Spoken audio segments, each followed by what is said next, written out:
Today we'll look at how can we create branches and how can we utilize them.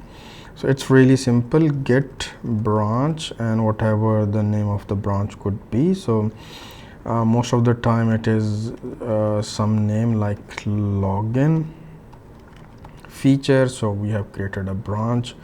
If we want to create another branch, okay, so we have created two branches. If we want to print all the branches, we will just issue the command git branch. It will tell us like all the branches that we have currently within our repository. If I want to switch the branch, so I would use git checkout login feature. Yeah. So my branch is now switched. It is on login feature. If I want to go back to the master, so I will issue the command master. Okay, so if I want to create a branch and as well as I want to switch at the same time, so I will use the command git checkout. So usually checkout is switching the branch, but if we use with -p and we can see AAA, so it will not only create the branch but automatically it will switch to that branch as well. So if we look at git branch, so now we have 4 branches.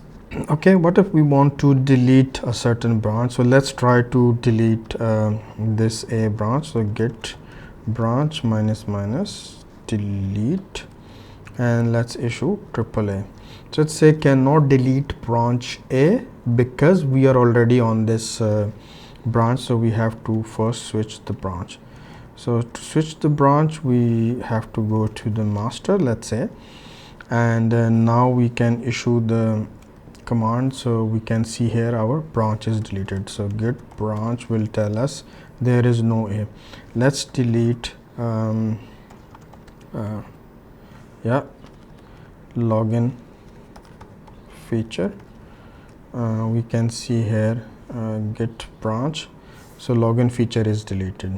We want to delete git branch, delete and logout feature.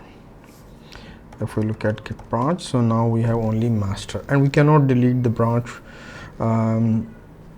that is already selected. So we have to check out to some other branch and then we will be able to delete this. I hope that makes sense how we can easily create branches and delete branches. See you in the next lecture.